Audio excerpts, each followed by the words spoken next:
Place à l'invité, une émission d'actualité, une émission qui vous donne l'opportunité de connaître les actualités, tout ce qui se passe en République démocratique du Congo, mais aussi à l'extérieur du pays. Alors, aujourd'hui, dans ces numéros Place à l'invité, nous avons un invité spécial. Nous allons parler beaucoup plus avec de grandes thématiques de cette émission, notamment ce qui est rencontre des ministres des défenses de l'EAC.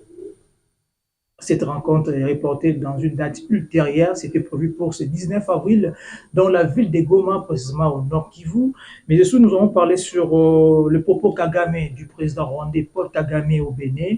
Bon, le président rwandais, il a beaucoup parlé sur la République du Congo avec ses propos provocateurs. Alors, nous allons aussi, pour parler dans cette émission, alors la dernière thématique est la loi Tchani.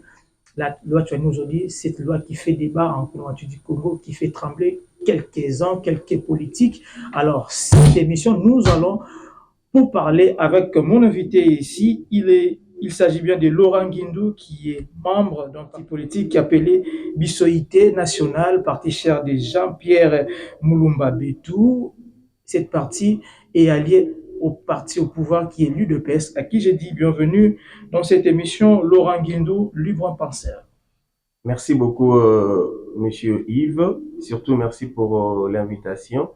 On va pouvoir discuter et commenter les essentiels des actualités d'ici et d'ailleurs. Voilà. Je crois bien, je vais bien prononcer ces partis. Bisoïté Nationale. Voilà. Bisoïté Nationale, parti cher des Maître Jean-Pierre Moulumba Betou. C'est parti qui est allié à l'UDPS, parti au pouvoir. Oui, bien évidemment, notre parti Bisoïté Nationale qui s'inscrit dans l'unité l'unité nationale, bien sûr, pour le développement de ces beaux pays qui est la République démocratique du Congo. Et l'autorité morale du parti, Maître Jean-Pierre Moulumba Betou, qui venait d'ailleurs de s'enrôler dans sa base d'Imbelenge. Nous étions là et porteurs d'un message d'espoir. Les habitants de Dimbelenge l'ont vraiment accueilli comme il le faut. Et nous espérons, aux côtés du chef de l'État, aux côtés de l'UDPS, qui est le parti au pouvoir, nous espérons mettre la main dans la pâte et aussi, sinon, changer l'image de ces pays, qui est la République démocratique du Congo. Voilà, merci beaucoup. Le message est passé très rapidement. Nous allons entrer dans notre grande thématique de cette émission. On prend d'abord la rencontre du ministre des Défenses de l'EAC qui était prévue le mercredi 19 avril à Goma, en pleine ville. La ville qui est menacée, la province qui est menacée aujourd'hui par les terroristes du mouvement 23, soutenus par le Rwanda, mais aussi plusieurs rebelles attaqués dans plusieurs zones. Alors, cette rencontre est annulée pour raison, d'abord, quelques généraux disent que non, il y a l'insécurité toujours dans la partie est de la République du Congo. Et la participation du Rwanda, le Rwanda oblige que l'EAC puisse délocaliser cette rencontre dans la ville de Goma. Alors d'abord, comment vous avez trouvé cette proposition des ministres d'Ouganda, Soudan, Angola, mais aussi la proposition des Rwanda? Merci. Comme je l'ai dit tantôt, nous allons essayer de commenter, nous allons analyser. Et sur cette question de l'EAC, si nous pouvons quand même commencer au début, nous allons dire que l'EAC est... Donc l'EAC qui signifie Communauté de l'Afrique de l'Est. Et tenant compte de la situation actuelle de notre pays, précisément à l'est de la République, le président qui compose cette communauté ont jugé bon, ont préféré, se sont dit à l'émission que nous pouvons mettre en place cette force régionale. Cette force régionale qui, au départ, avait comme mission de combattre le M23. Mais pas seulement le M23, mais tous les groupes armés qui naissent chaque jour à l'est de la République démocratique du Congo. J'aimerais aussi préciser que le mandat de cette force régionale a expiré. Bien sûr. Nous le savons tous, ce mandat est vraiment expiré comme je venais de le dire, mais il était maintenant question de s'asseoir, tout le ministre de Défense de pays composants de cette communauté, s'asseoir autour d'une table, discuter, évaluer ces mandats ou des actions menées jusqu'ici. Mais malheureusement, comme vous venez de le dire, on a tous appris les reports de cette réunion. Suite à l'insécurité. Justement, la raison est connue, la raison qui est officielle. La raison qui est officielle est l'insécurité. Le ministre, les différents ministres de défense et le chef d'état-major qui devaient participer à cette réunion disent que leur sécurité n'est pas garantie. Mais posons-nous la question. Pendant qu'il y a cette force régionale sur place, mais ces différents ministres disent qu'ils ne sont pas sûrs de leur sécurité. Alors, il y a de quoi écrire tout un livre sur cette raison. Mais moi, je pense que la vraie raison d'ailleurs, est ces manigances du Rwanda à travers son président. Et surtout, le Rwanda demande qu'on délocalise cette rencontre dans la ville de Goma. Voyez-vous, pourquoi il n'y a que le Rwandais qui demande, le ministre rwandais qui demande qu'on reporte ou qu'on délocalise cette réunion? Posez-vous la question. Et si vous êtes sûr du travail abattu jusqu'ici par cette force régionale, et comment vous allez encore poser le problème sur la sécurité des officiels qui doivent participer à la réunion? J'aimerais ici préciser que cette réunion a été demandée par notre ministre de Défense, que je salue, M. Jean-Pierre Bemba. Ce n'est pas l'échec pour notre ministre de Défense, la première fois de rassembler tous ces ministres, et puis à la fin, il y a toujours rapport. Justement, notre ministre de Défense, monsieur Jean-Pierre Bemba Gombo, qui venait de prendre le contrôle de ces ministères.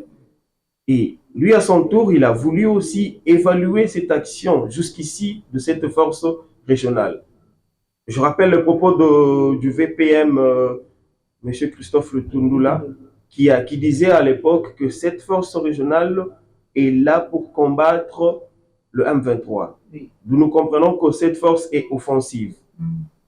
Mais après, posons-nous la question, est-ce que cette force a bien rempli, ou cette force régionale mise en place a bien combattu le groupe armé ou le M23 comme annoncé?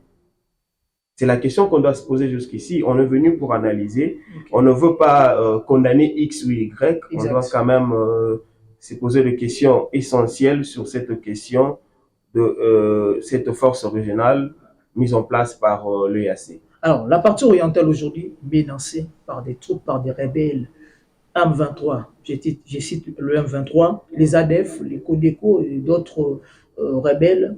Alors, depuis des décennies, cette massacre trouble la partie est de la République du Congo. La RDC a lancé cette opération de l'état de siège. Oui. On ne sait pas, nous sommes dans quelle position déjà. Il y avait la mission onusienne qui est là dans la partie est de la République du Congo, pas de solution. Et vous avez évoqué aussi l'EAC aujourd'hui, c'est c'est faire l'offensive contre les mouvements M23 ou bien d'autres rebelles, mais ça ne marche toujours pas. Alors qu'est-ce qu'on peut faire? Parce qu'aujourd'hui, c'est comme si on appelle tous les troupes armées de venir dans la partie est de la République, mais il n'y a pas toujours des solutions et toujours de l'insécurité qui persiste toujours. Oui, monsieur Yves, comme je disais, premièrement, il faudrait mentionner et signifier que nous soutenons les actions du chef de l'État. On est où d'abord avec l'état de siège? Parce qu'aujourd'hui, on n'en parle plus de ces... Justement, mais on doit aussi... Là, c'est pour nous d'abord. Avant de parler de l'EAC, l'état de siège, c'était pour la vision du chef de l'État. Je disais que nous soutenons les actions du chef de l'État et l'état de siège, reconnaissant que nous a aidé à démasquer certaines personnes qui logeaient chez nous et qui participaient à ces massacres à l'est du pays et également dans la partie orientale de notre pays. Alors, oui, on est vraiment pressé de vivre et de palper du doigt certaines réalités. On a besoin de vivre la paix. On a besoin de ne plus parler de la guerre. Mais faisons confiance au chef de l'État et à son gouvernement. Je pense qu'avec avec ce qu'ils ont commencé, de multiples rencontres sur le plan diplomatique, et parce que, qu'on se le dise, on est tous tentés de dire que nous voulons avoir, il faut faire la guerre, il faut répondre par des armes, mais après, la guerre va se passer où? Disons-nous, la guerre va se passer où? C'est chez nous. Et quand on parle de guerre, on parle de perte de vies humaines. Ça va faire encore plus de morts, plus de pertes, et qui seront le grand perdant dans cette histoire? Bien sûr, c'est nous, le Congolais, le peuple congolais. Et moi, je pense que pour répondre à ces problèmes, vous savez que le chef de l'État, quand il a pris le contrôle, quand il a pris le pouvoir, il a dit qu'il donnerait même, il est prêt à donner même sa vie pour qu'il y ait la paix durable dans la partie affectée par de multiples guerres. Et de par cette bonne volonté manifestée par le chef de l'État à travers son ministre, ses ministres dans l'ensemble, en particularité le ministre de la Défense actuellement nommé, je pense que nous allons y arriver. Nous aurons cette paix, mais en favorisant de canaux diplomatiques qui va nous aider à éviter de bains de sang. Alors, avant de changer la thématique, beaucoup plus de Congolais se posent trop de questions. Le président République a lancé cet état de siège. On évolue toujours. Il y a assez, on évolue, mais il y a un sérieux problème aujourd'hui. Je peux dire que même le Nord Kivu, même l'Ituri, on arrête le rebelle, on accuse le Rwanda qui est le pays agresseur via le M23, mais de l'autre côté, au Rwanda, et refuse que non, ils ne sont pas derrière le M23. Alors, les origines de l'M23, de ces mouvements M23, ce sont des Congolais qui sont à l'intérieur, qui manipulent les Congolais, ou bien c'est réellement le Rwanda qui nous attaque. Parce que jusqu'à présent, le Rwanda refuse qu'ils ne sont pas derrière le Rwanda, l'M23. Même avec le propos provocateur du président rwandais Paul Kagame. Il y a des avancées remarquables par rapport à ces sujets sur le M23. Je dirais qu'avant, c'était vraiment pas le cas. Citer nommément l'agresseur par son nom. Bien sûr, oui. Et là, présentement, le président de la République a eu ce courage de citer nommément, de nous dire qui est l'ennemi, qui est le vrai ennemi de la RDC. Et avec ces propos, vous venez de le dire, le propos, je n'aimerais même pas discuter là-dessus, les propos de M. Kagame, qui selon lui, pense que les vrais problèmes, qui est vraiment la base de conflits, de multiples conflits à l'est de la République démocratique du Congo, c'est les limites tracées à l'époque coloniale. Le Rwanda nous a confié une partie à l'est de la République. Monsieur Yves, il faut qu'on se le dise, là, il veut nous distraire. Monsieur Kagame veut nous distraire. Monsieur Kagame, il sait que le Congolais que nous sommes, nous aimons le débat, nous aimons avoir des sujets. Nous aimons avoir des sujets sur quoi débattre. Et là, maintenant, ça fait la une. Je savais en venant ici, que vous allez me parler aussi de ça, mais tant que patriote. Après, c'est ce qu'il voulait. C'est ce qu'il voulait. C'est la diversion totale. Il voulait vraiment nous détourner de ce qui se passe actuellement à l'est de la République démocratique du Congo. Il veut que nous discutions sur ces mots, sur ces propos, et enfin de pouvoir opérer ou de pouvoir progresser dans ces plans diaboliques. Et donc moi je pense que cette question de M. Kagame, sur base de ce qu'il est en train de dire, je pense qu'il ne faut pas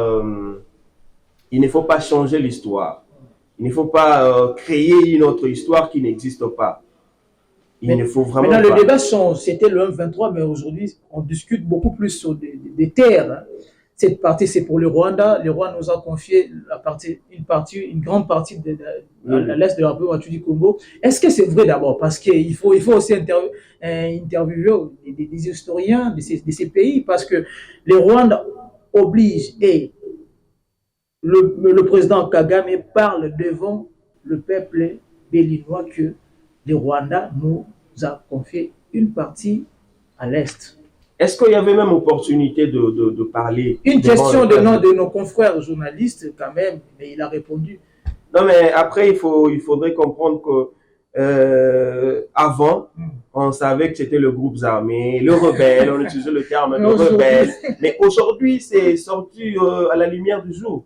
C'est sorti. Tout le monde connaît et tout le monde, même la communauté internationale qui parfois ne voulait pas aborder cette question, on est tous informés, on connaît l'agresseur, le vrai, même auteur de ces massacres à l'est de la République démocratique du Congo. Nous connaissons l'origine. Mais c'est le Rwanda, c'est M. Kagame. Et maintenant, il veut justifier. C'est-à-dire que je suis en train de voler ou je suis en train de piller, je suis en train de tuer parce que X ou Y a pris une partie de nos terres. Non, mais après, comme j'ai dit, il faudrait peut-être inviter l'historien, comme vous l'avez dit, il faudrait revisiter nos cartes par-ci et ici et là. Ces derniers, je vois des cartes, ça fait débat aussi dans les réseaux sociaux. Et d'ailleurs, si on essaye de bien vérifier, vous allez voir que le Rwanda, c'est d'ailleurs même le Rwanda qui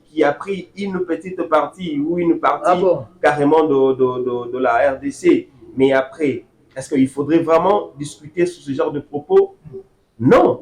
Est-ce que c'est là qui donne l'autorisation ou cela t'encourage de piller un pays souverain et voisin? Non. Et là, on rejoint le combat du président de la République qui demande à cette communauté internationale, ces organismes internationaux, ONU et autres, et tout le pays puissant du monde, de condamner ces actions sataniques, diaboliques de M. Kagame. Alors, avant de clore cette grande thématique de la rencontre de l'EAC, mais aussi propos Kagame, le président de la République démocratique du Congo, il est là pour servir la nation. Il cherche des mécanismes pour faire cesser le fait dans la partie est de la République du Congo. Mais il y a toujours des complications, il y a toujours de l'insécurité. On tue, il y a des zones occupées toujours par les rebelles M23, malgré l'état de siège. Je me répète encore l'état de siège, parce qu'aujourd'hui, cet état de siège, quelques Congolais disent que non, ça aboutit à rien, cet état de siège, bilan négatif, mais quand même, il y a des avancées. Alors, en tant que patriote, parce que vous êtes aussi penseur, vous êtes Congolais, est-ce qu'il y a un plus de solutions, il y a de plus de solutions pour donner, malgré tout ce qu'on propose aujourd'hui avec l'EAC, état de siège, est-ce qu'il y a d'autres mécanismes? Est-ce qu'il faut tourner la face vers la Russie?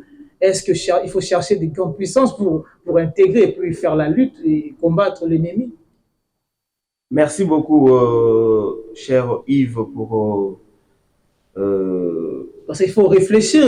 Oui, justement. Il faut réfléchir vraiment parce que ça fait mal. Oui. On tue chaque jour, il y a des massacres, on viole, mais on continue toujours avec tout ce qui s'est passé. Vous savez, le problème qu'il y a aujourd'hui dans notre pays, c'est que beaucoup de gens, même quand il s'agit de discuter, même quand il s'agit de réfléchir, beaucoup de gens attachent parfois de sujets, de questions aux individus.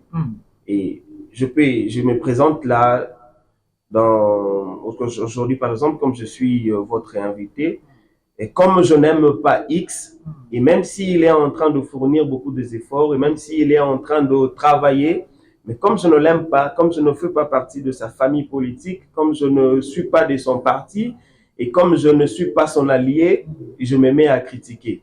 Et vice versa, même des gens qui sont avec nous au pouvoir maintenant, et qui parfois il y a des avis qu'on doit prendre, il y a des propositions qu'on doit considérer, mais comme on ne partage pas la même idée, comme on n'est pas de même famille, on place tout ça de côté. Alors moi je pense que pour ne pas associer ou mettre dans la même place les idées, c'est dire que non, bon, comme je suis de l'UDPS, comme je suis de Bissoïté, comme je suis de X ou Y, je dis carrément que tout ne marche pas, non. Alors, comme piste de solution, en tant que penseur libre, je pense que la première des choses qu'il faut faire, et ça, j'en appelle à la conscience de notre gouvernement. Le gouvernement Sam Aluko Sam Aluko Dede, voilà, des Warriors renouvelés et d'autres. renouvelés. Justement. Je pense que la première des choses est de vraiment équiper l'armée nationale. On dit qui fait la paix prépare la guerre. C'est pas que tu vas commencer à provoquer des gens, non.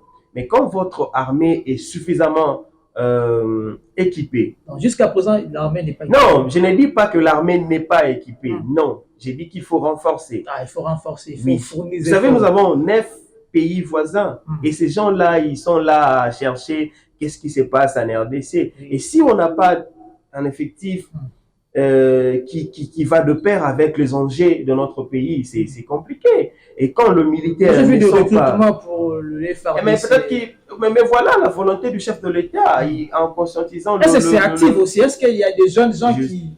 Vous êtes journaliste, allez-y. Allez-y sur place, faites journaliste. Vous allez vérifier. C'est ça. Parfois, on est à la télé, on se met à discuter, à parler, mais on ne veut pas palper du doigt. Tout à fait. Moi, je viens fraîchement, la semaine dernière, j'étais à Dibelenge avec l'autorité morale, mais après, on a eu à parcourir le territoire, le village d'à côté, mais absence totale. Je dirais même c'est un luxe de voir un policier en tenue. C'est pourquoi je dis qu'il faudrait vraiment outiller ou équiper cette armée nationale. Alors, payer régulièrement le militaire, parce qu'un militaire en ce qui était même promu par le chef de l'État au début du pouvoir, qu'il y aura une amélioration pour les policiers et soldats. Est-ce que vraiment il y a quand même l'évolution? Vous êtes parti au pouvoir. Oui, je ne cesse de vous les répéter. Le chef de l'État a montré sa bonne volonté. Le chef de l'État a défini sa politique qui est connue de tous. Et maintenant, nous motivons, nous appelons le membre du gouvernement à marcher sur cette ligne-là tracée par le chef de l'État. Que vous soyez de l'UDPS ou pas, MLC ou pas, UNC, mais travaillez dans l'intérêt général du pays en payant régulièrement le militaire parce que c'est son... Augmenter aussi leur salaire. Justement, vous voyez, un militaire qui n'est pas payé régulièrement, il est tenté, il est parfois séduit par ceux qui veulent détruire le pays. Ils viennent là, ils vous proposent autant de millions et vous adhérez à la rébellion et ainsi de suite. C'est vraiment ça la base. Commencez par équiper l'armée nationale, les policiers, le genre de service de renseignement. Toutes ces personnes-là doivent être bien prises en charge. Et ensuite, deuxièmement, comme piste de solution, là, je suis en train de réfléchir et de proposer. Je pense qu'il faut vraiment soutenir ou continuer les efforts diplomatiques. Actuellement, je vous ai dit au début de l'émission que c'était un problème de citer le président rwandais ou de citer le Rwanda comme pays agresseur. Mais aujourd'hui, ça prend forme. Pourquoi ça prend forme? Et comment c'est arrivé? C'est parce que nous avons un président qui fait des lobbying personnellement. Il se déplace pour aller voir les décideurs, pour aller voir cette communauté internationale, dire avec beaucoup d'énergie que l'agresseur de notre pays, c'est monsieur Paul. Et ce que nous constatons aujourd'hui, il n'y a pas aussi une bonne relation entre la RDC et le Rwanda? Justement, nos relations diplomatiques sont au point mort. Oui. Parce que nous connaissons la raison. Il faut pas faire semblant là-dessus. Donc, je disais, il faudrait renforcer ces démarches-là diplomatiques, négocier s'il le faut, mais négocier avec de bonnes personnes. Il ne faut pas négocier avec des rebelles. Il faut pas... Ce qui pose problème aujourd'hui, c'est ça, de négocier avec le mouvement 23. Est-ce que la RDC va négocier avec le mouvement 23? Il ne faut pas négocier avec le mouvement rebelle. Il ne faut pas négocier avec le M23. Il ne faut pas négocier avec ceux qui agressent le pays. Mais parfois, pour éviter qu'il y ait bain de sang, pour éviter qu'il y ait guerre, il faut prendre ce chemin-là, ce chemin diplomatique.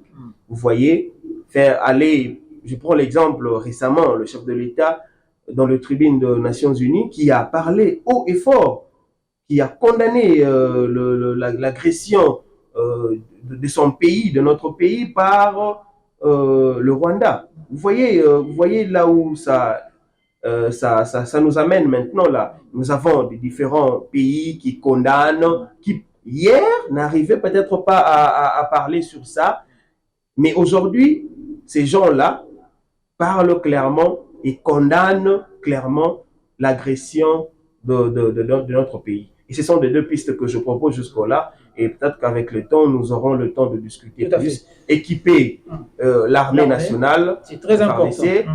Leur prendre en charge ces militaires-là qui sont au front et aussi renforcer ces démarches diplomatiques.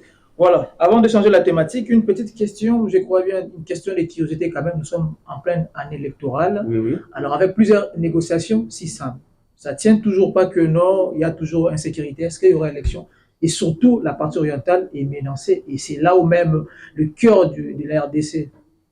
Le chef de l'État, M. Félix Tshisekedi Tshilombo, il a dit autrefois qu'il n'a pas intérêt, qu'il n'a pas cette vision-là de violer la Constitution.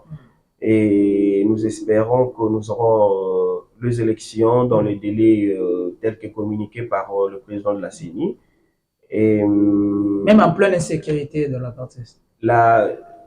Cette partie de l'Est qui est en insécurité, le gouvernement de la République travaille matin et soir pour résoudre ces problèmes, afin qu'il y ait élection dans tout le pays. Je vous l'ai dit, chers journalistes, nous aurons élection. Parce que là, vous êtes en train de penser au dialogue. Vous êtes en train de passer au dialogue, mais on essaie qu'on est maintenant, c'est la cause aussi, ce sont de multiples dialogues qu'on a eu dans le passé. On dialogue avec X, il pose ses préalables, il dit que je vais être au gouvernement, je vais avoir la main sur ça. Et après, dès qu'ils intègrent le gouvernement, dès qu'ils intègrent l'armée, ils font des concessions, ils font des choses qu'on déplore maintenant là. Et on a eu le dialogue dans le passé, on a eu le gouvernement d'union nationale, on en a eu plusieurs. Et je pense que cette fois-ci, nous aurons des vraies élections. Nous saluons d'ailleurs le président de la CENI, Denis Kadima. Nous sommes sûrs de son expertise, sa connaissance de la matière. Et nous aurons des élections libres et transparentes. Voilà, il y aura bel et bien élection en République du Congo en décembre. Donc, déjà, préparons-nous pour aller aux élections. Mais malgré l'insécurité, selon Laurent Guindou, il nous confirme que non, il y aura bel et bien élection en 2023. Alors, changeons la thématique, la grande thématique pour terminer cette émission, c'est la loi Tchani. Congolité, des pères et des mères. Pour être président en République démocratique du Congo, d'abord, il faut être de nationalité congolaise, il faut être d'origine des pères et des mères. Alors, cette loi déjà fait débat. Ça divise déjà même quelques couches de la population. Il y a d'autres gens qui disent que non, voilà, moi je suis en France, j'ai mes enfants ici, je suis époux et épouse d'un Français ou Française, alors mes enfants vont vivre où? Est-ce que mes enfants sont ambitieux aussi d'être ici comme président de la République? Mais la loi Tchani interdit que, avant de diriger ces pays, il faut être de nationalité congolaise, des pères et des mères. Pas des pères et non des mères. Donc, père et mère à la fois. Alors, Laurent Guindou, cette loi fait débat. Ça chauffe déjà, ça tente d'autres Congolais. Comment vous avez trouvé cette loi? Est-ce que cette loi sera promulguée? Est-ce qu'on va vivre cette loi en exercice? Est-ce qu'il y aura de l'espoir avec cette loi? Est-ce que notre pays sera protégé avec cette loi? Ou bien c'est juste pour compliquer d'autres personnes qui seront candidats présidents en 2023. La loi Tchani. La loi sur la... Une question de curiosité. Vous êtes congolais de père et de mère? Oui, je suis congolais de père et de mère. Je salue d'ailleurs mes parents, docteur Jean-Claude Mukingishaï et ma mère Annie Bangambi. Tous congolais et aussi à leur tour congolais de père et de mère. Ah non, vous êtes déjà classé par cette loi. S'il faut que je postule aujourd'hui comme président, je serai retenu comme candidat. Mais après, s'il faut parler sur cette loi qui fait couler déjà beaucoup d'encre, Voilà. j'aimerais que nous soyons analystes sur cette question. Je n'aimerais pas qu'on condamne X et qu'on dise que celui-ci a raison. Déjà, on cible des gens. Hein. Oui, il y a déjà sur le plan politique. C'est ça le problème. C'est ça le problème avec notre pays. Des acteurs liturgiques, j'allais dire des acteurs politiques. Politiques, excusez. Vous voyez, je suis en même temps chrétien. Ça me tente de faire allusion de mots liturgiques. Bon, je reviens. Okay. Cette loi qui fait couler beaucoup d'encre, comme je le disais, est-ce qu'il faut seulement condamner? Oui, il faut critiquer. Il faut critiquer cette loi, il faut critiquer l'esprit même de cette loi. Mais après, en tant que Congolais, posons-nous la question premièrement de savoir est-ce que cette loi est vraiment opportune? Est-ce que c'est le moment même d'en parler? C'est la question qu'on devrait quand même se poser. Cette loi, je rappelle que cette loi a été déposée au mois de juillet de 2021. Et rappelez-vous, justement, rappelez-vous que cette loi a été rejetée à l'époque, à l'Assemblée nationale, a été rejetée à l'époque. Mais comment cette loi refait encore surface? En pleine année électorale. Ça, c'est la question qu'il faut se poser. Mais est-ce que cette loi, à quel but cette loi? Que cache cette loi, Tiani, sur la congolité? Je lis par-ci, par-là, je vis comment les gens analysent sur ça, ceux qui ne sont pas d'accord, ceux qui pensent que cette loi est dirigée et taillée sur mesure pour plaire à X, et ceux qui pensent que cette loi est venue pour écarter Y. Mais moi, je me dis, Y ou X ne sont pas éternels. Et si aujourd'hui, on accepte et on vote cette loi, le président de la République promulgue cette loi, et quelle sera la suite dans l'avenir? Parce que l'auteur de cette loi, M. Noël Tiani, candidat aux élections, candidat malheureux, bien sûr, vous avez voulu préciser, candidat malheureux aux élections de 2018, lui qui motive cette loi par la nécessité de sauvegarder la souveraineté nationale. Pour lui, il pense que ce qui est à la base des différentes guerres, des différents conflits à l'Est et ailleurs, c'est parce qu'on a laissé les étrangers accéder aux postes stratégiques de notre pays. Être à l'armée, comme chef d'état-major, et parfois même être ministre d'État, parfois. Pour lui, il pense que pour sauvegarder ces postes-là stratégiques, il faudrait permettre qu'à celui qui est né d'un père originaire congolais et d'une mère originaire de notre pays, la République démocratique du Congo. Lui, il le motive dans ce sens-là. Mais après, cette loi, est-ce qu'elle viole la Constitution comme certains acteurs politiques le disent? Est-ce que cette loi... déjà parce qu'on oui, ça divise parce que ça divise parce que la plupart des intervenants, la plupart des analystes se penchent, ils ont cette optique politique de la chose et pour eux, ils abordent la question en tenant compte des appartenances politiques. Je suis de l'opposition. Et surtout pour la diaspora, ça complique déjà pour nos frères qui sont à l'extérieur du pays. Mais voilà, qui dit la Constitution? J'ai fait exprès d'amener la copie de la Constitution, si vous le permettez, si j'ai encore quelques minutes. C'est la loi. Là, oui. Dans l'article 7, l'article 10, j'allais dire, l'article 10 de la Constitution sur la nationalité congolaise, si nous pouvons lire quelques lignes là. Parce qu'il faudrait savoir, aucune loi ne doit violer la Constitution. Sinon, ça va nous envoyer à modifier la Constitution. Alors, chapitre 2, sur la nationalité. La nationalité, l'article 10, j'allais dire, la nationalité congolaise est une et exclusive. Elle ne peut être détenue concurremment avec aucune autre. Je continue. La nationalité congolaise est soit d'origine, soit d'acquisition individuelle. On comprend, on n'a pas le temps de philosophie sur ça. Et Congolais d'origine, toute personne appartenant au groupe ethnique dont le personne et territoire constituent ce qui est devenu le Congo. Présentement, République démocratique du Congo, à l'indépendance. Alors, on comprend ici que cette loi qui est dans l'optique de modifier et compléter cette loi sur la nationalité, nous avancions aussi sur quelqu'un qui peut être reconnu, qui peut être retenu comme candidat président de la République. Et là, nous allons aussi feuilleter la Constitution de la République démocratique du Congo dans l'article 72. Permettez encore que je lise l'article 72. Je ne suis pas juriste, hein, non, mais c'est important. Nous analysons quand même. Voilà. Ok. L'article 72. Nul ne peut être candidat à l'élection président de la République s'il ne remplit les conditions ci-après. 1. Posséder la nationalité congolaise d'origine.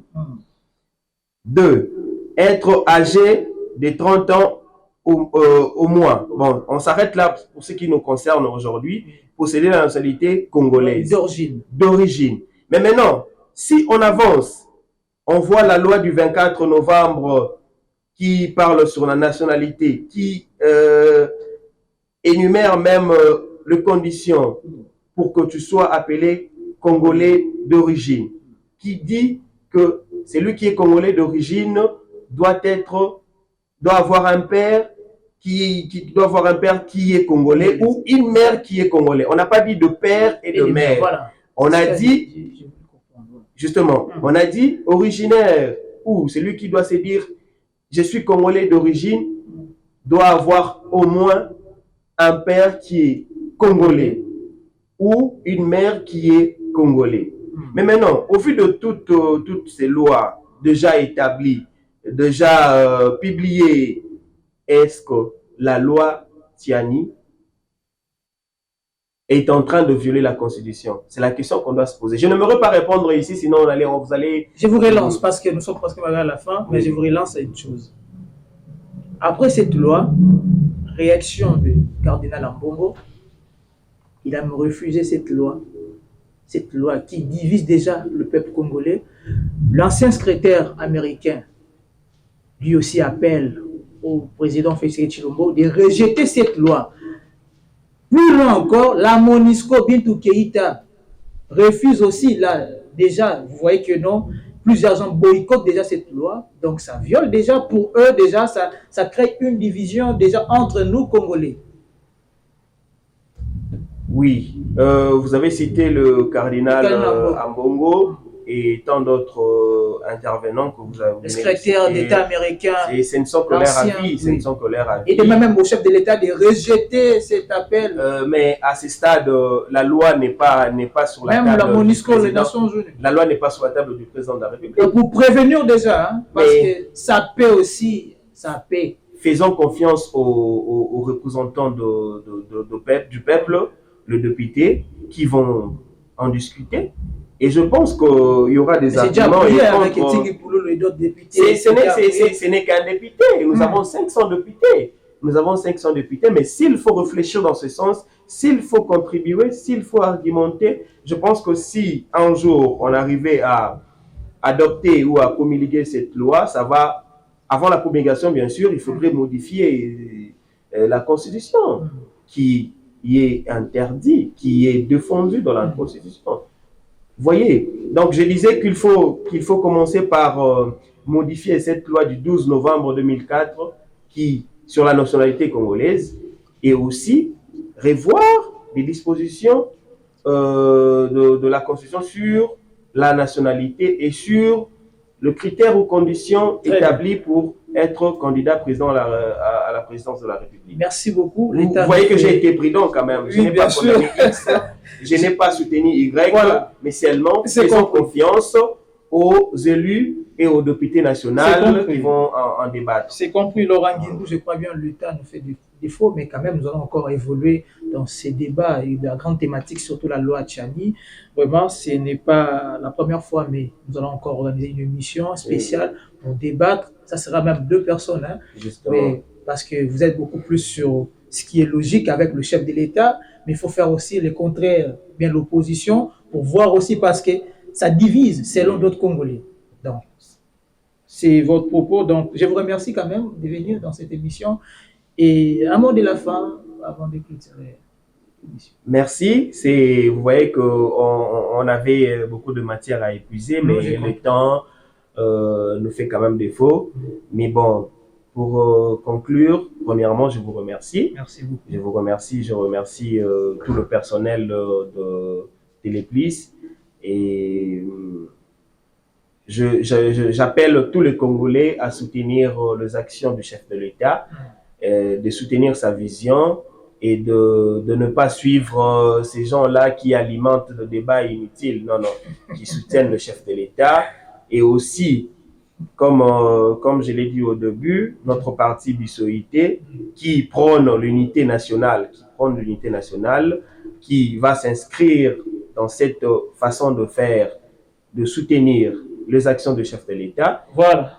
Et aussi, pour conclure, je dirais que je suis disponible à tout moment. Appelez-moi pour un échange et aussi un débat avec quelqu'un qui se dirige dans la même direction que moi. Voilà, merci beaucoup, Laurent Guindou. Vous êtes membre du parti Bissoïté, parti cher de maître Jean-Pierre Moulumba Bétou, un parti qui est allé à l'UDPS plutôt, parti au pouvoir.